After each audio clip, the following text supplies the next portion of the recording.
अस्सलाम वालेकुम जी बच्चों, क्या हाल चाल है जी आपके? सब ठीक हैं? अच्छा जी बच्चों, ये आपके सामने ये जो स्कीम ऑफ स्टडीज़ है ये आ गई है 9th क्लास के लिए, और साथ 10th का भी उसमें बताया हुआ है।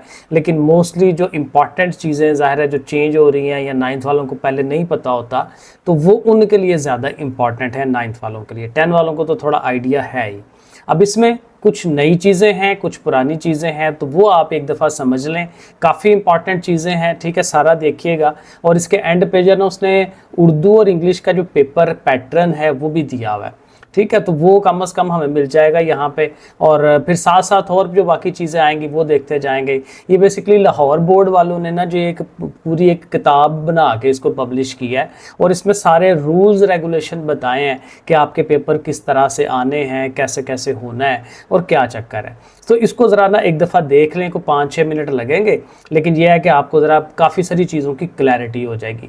ये शुरू में तो उसने यही लिखा हुआ जी कौन सी चीज़ कहाँ किस पेज के ऊपर लिखी हुई है, और ये पूरी बुकलेट जो है ना वो नेट पे मिल जाती है। फेसबुक पे भी लोगों ने शेयर किया हुआ इसका लिंक, तो वो मिल जाती है। लेकिन ज़रूरत नहीं है आप लोगों को, ये जो इन्फॉर्मेशन हम थोड़ी बहुत दे रहे हैं ना, बस यही इनफ है आपके लिए, क्योंकि बहुत लंबा चौड़ा किसने इसको पढ़ना है और क्या करना है। तो बहरहाल जो मैं आपको इंपॉर्टेंट बात इसकी बताता हूँ वो आप देख लीजिएगा। वो पूरा पूरा सिलेबस उसने लिख दिया हुआ है, इसमें कोई लंबा चौड़ा काम नहीं है इसमें।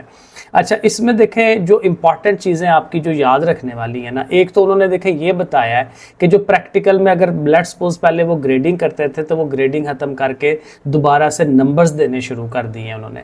तो 9th में तो प्रैक्टिकल होते नहीं है, 10th में प्रैक्टिकल होते हैं, तो आपको 10th में जाके उससे वास्ता पढ़ना है।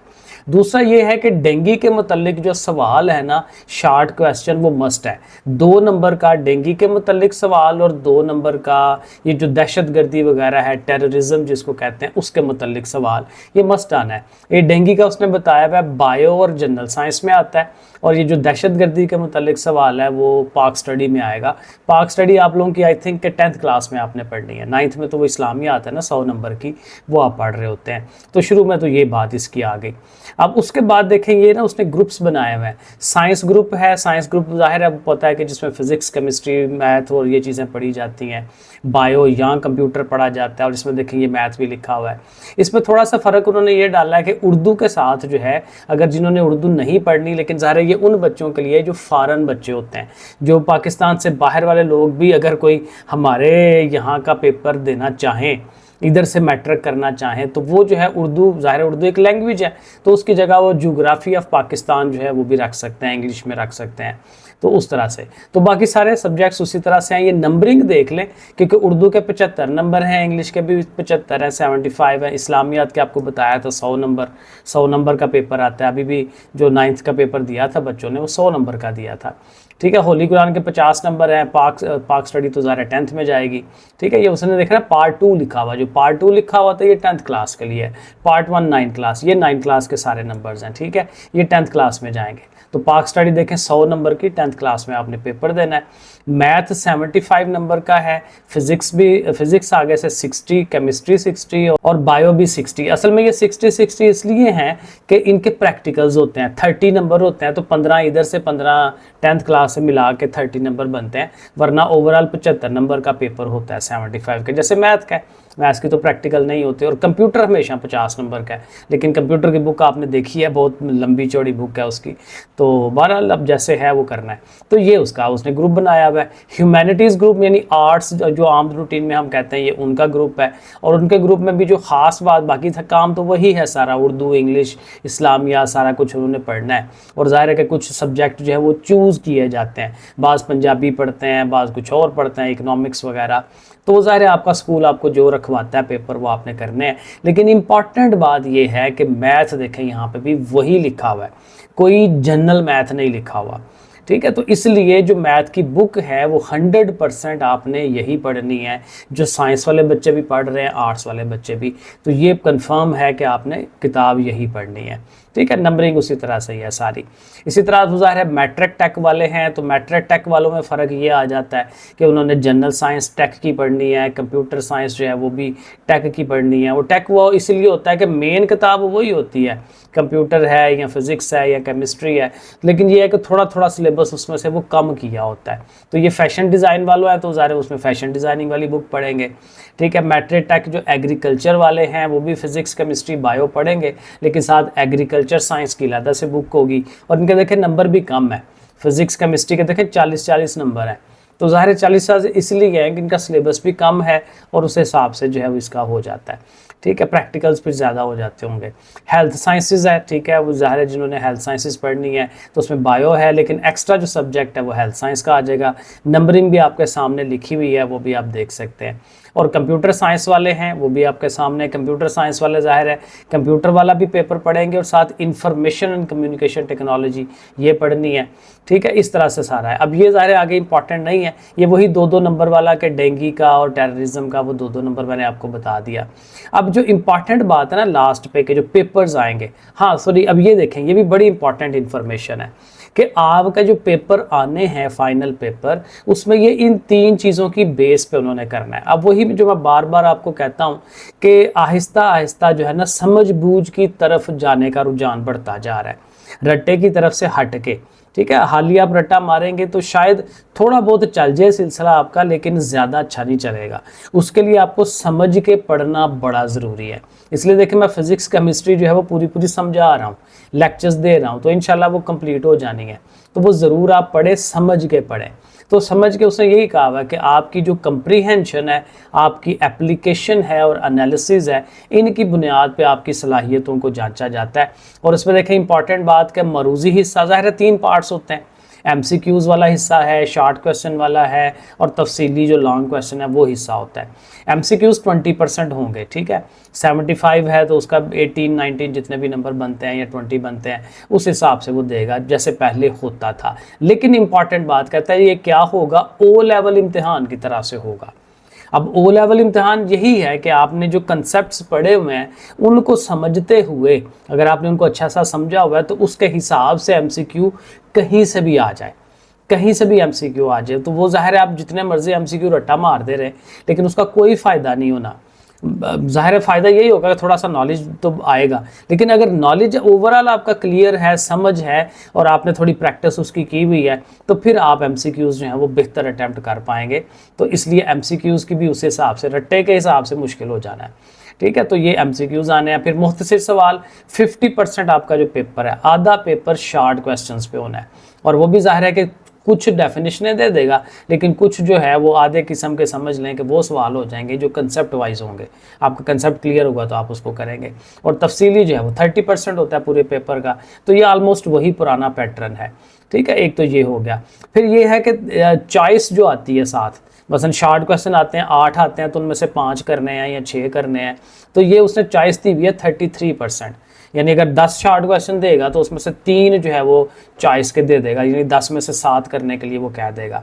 फिर एक और इम्पॉर्टेंट बात ये है कि पेपर आपका सारे चैप्टर्स में से आना है, ये नहीं कि ये छोड़ दिया है तो वो काम चल जाएगा। वो फिर ज़ाहिर है कुछ स्कीम आएगी ना वो उस तरह की कि जी किसके साथ कौन सा लिंक बनता है, ठीक है। उस तरह से वो फिर वो बंदा उस टाइम देख सकता है। लेकिन फ़िलहाल ये है कि पेपर पूरी बुक को जो है वो कवर किया जाएगा, ये उसने इंपॉर्टेंट बात बताई हुई है।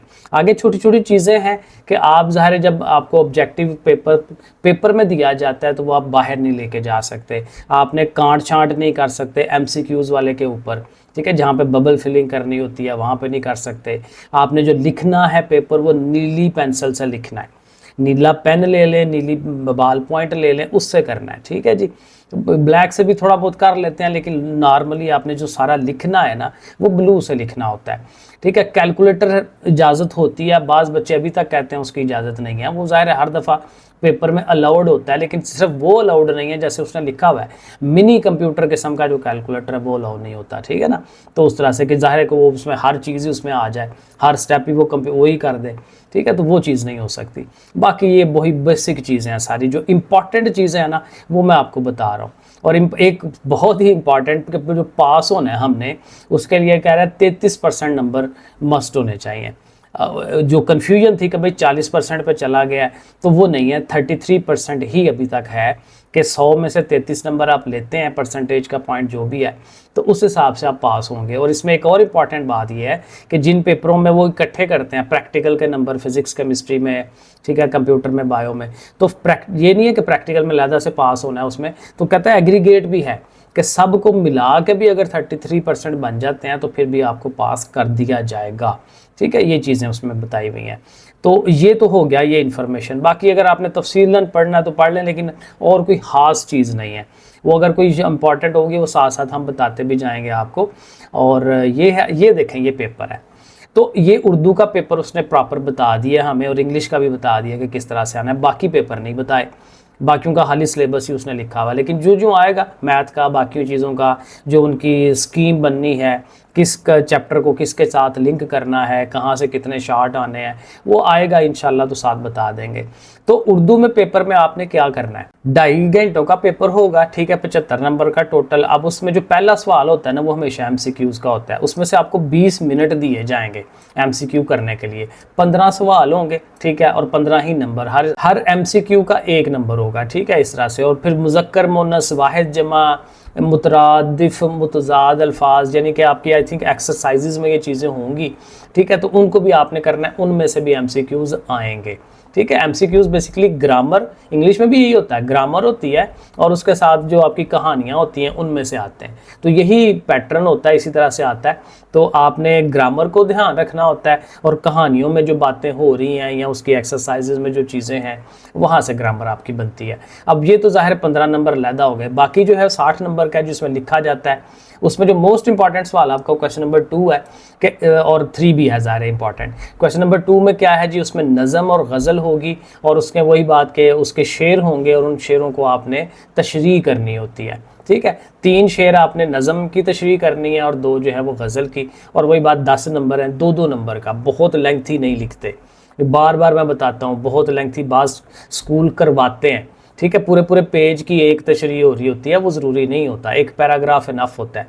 बस ये है कि जो शेर में बात बताई जा रही है वो पूरी आप उस पैराग्राफ में बात कर रहे हो, उसके मुतालिक 4-5 लाइनें या 6 लाइनें इनफ होती हैं।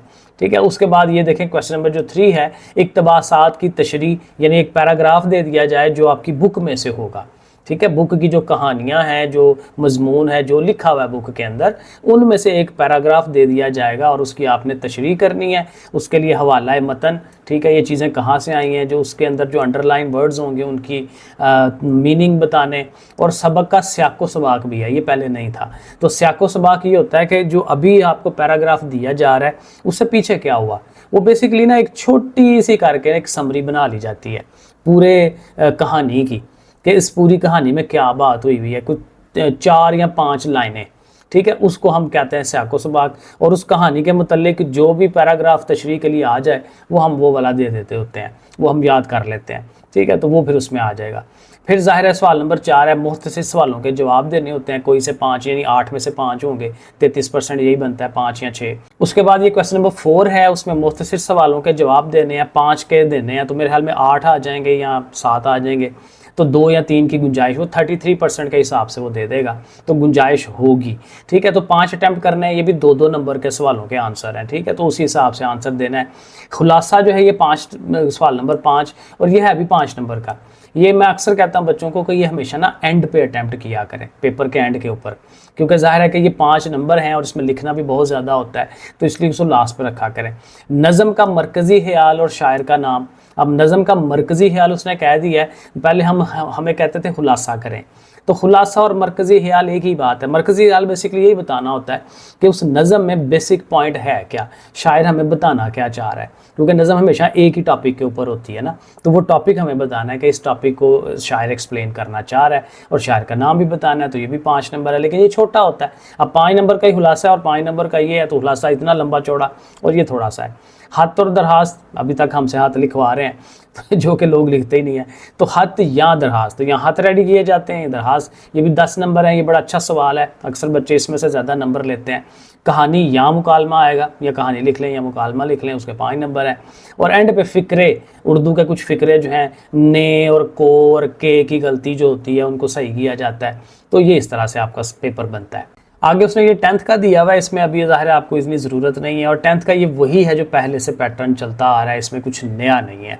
ठीक है, साथ उसने ये बताया हुआ है कि उर्दू की जो क़वाइद इंशा इन्होंने देखे, बाहर वाले खुलासे पढ़ने से बेहतर होता है कि जो उन्होंने खुद क़वाइद इंशा वाली बुक लगवाई हुई है ना PCTB वालों ने, उधर से ही आप पढ़ लें तो ज़्यादा बेहतर होता है। लेकिन सम टाइम प्रॉब्लम ये आती है कि इनका लिखा हुआ ज़रा मुश्किल होता है, मुश्किल वर्ड्स उसने यूज़ किए होते हैं, तो फिर हमें दूसरी तरफ जाना पड़ता है। तो बहरहाल ये उसने बताया हुआ है कि अब यहाँ से करें इसको तैयार।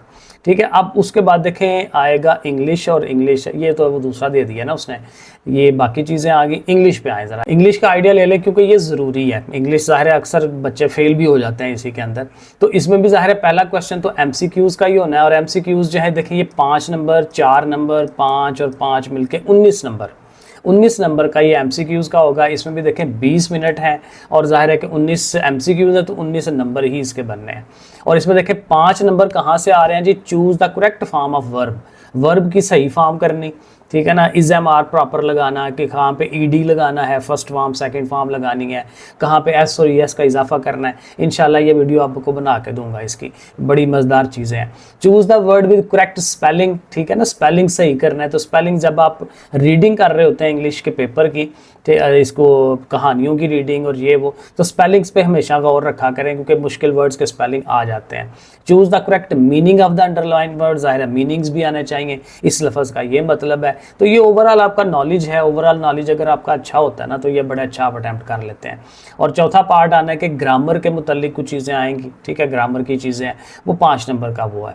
तो इस तरह से आपके ये 19 नंबर बन जाते हैं। अब सब्जेक्टिव में आएंगे तो सब्जेक्टिव में देखें जो पहला क्वेश्चन है हमारे पास, उसमें वही है answer any 5 of the following question.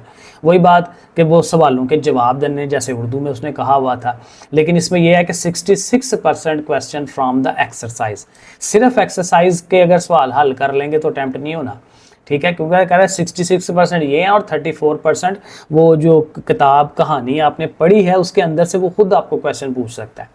तो वो अननोन एक किस्म के क्वेश्चन बन जाएंगे। तो कहानी को अच्छी तरह से पढ़ना है, इसमें किस तरह है, और सवाल कोई आ जाए तो क्या उसका आंसर खुद से बनाना आना चाहिए। क्योंकि ये देखें 34% वो है। आनी तो है चॉइस, लेकिन ये है कि चॉइस के ऊपर ही रहेंगे तो मुश्किल हो जाता है तैयारी। ठीक है ना, तो पूरे नंबर ऐसे नहीं फिर आ जाते। क्वेश्चन नंबर 3 कहता है translate any 2 of the following. 2 paragraphs जो हैं उनकी आपने फिर ट्रांसलेशन इंग्लिश से उर्दू करनी है। बाज़ लोगों के लिए वो आपसे ऑप्शन होता है कि आप इंग्लिश को इंग्लिश में ही रीराइट करें, लेकिन हमारे बच्चों के लिए मुश्किल हो जाता है, तो इसलिए हम उर्दू में ही उसको तैयार कर रहे होते हैं। तो उर्दू उसकी बनानी।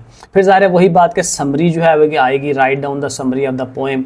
ठीक है, पोएम की समरी करनी है, या स्टैंजा लिखा होगा तो उसकी आपने तशरीह करनी है, वो भी इंग्लिश में ही होती है, लेकिन ज़ाहिर नॉर्मली हम समरी ही करते हैं उसको तैयार। क्वेश्चन नंबर 5 ये है कि आपने वर्ड्स और फ्रेजेस या इडियम्स दिए हुए हैं तो उसका सेंटेंस बनाने हैं, जुमले बनाने हैं लफ्ज़ों के। ये पहले भी होता था। Write a letter to or a story or a dialogue, ये फिर भी पुराना सवाल है कि यहाँ एक हद आएगा या कहानी आएगी या डायलॉग आएगा, तीनों में से एक चीज़ आप रेडी कर लें। लेटर्स रेडी कर लें, बाकियों की ज़रूरत ही नहीं है।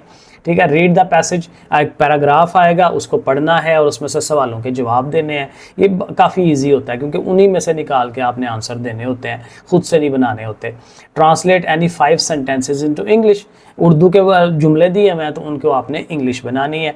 और फिर एक्टिव वाइज पैसिव वाइज का एक सवाल है कि चेंज द वॉइस। तो इस तरह से आपका ये पेपर बनता है। सो आई थिंक आज की वीडियो काफ़ी लंबी होगी, लेकिन इसमें यही मेन मोटी मोटी बातें थी, मैंने कहा बता दूं आपको। जो इन्फॉर्मेशन आती रहेगी इंशाल्लाह आपसे शेयर करते रहेंगे। ओके, फिर अल्लाह हाफिज़।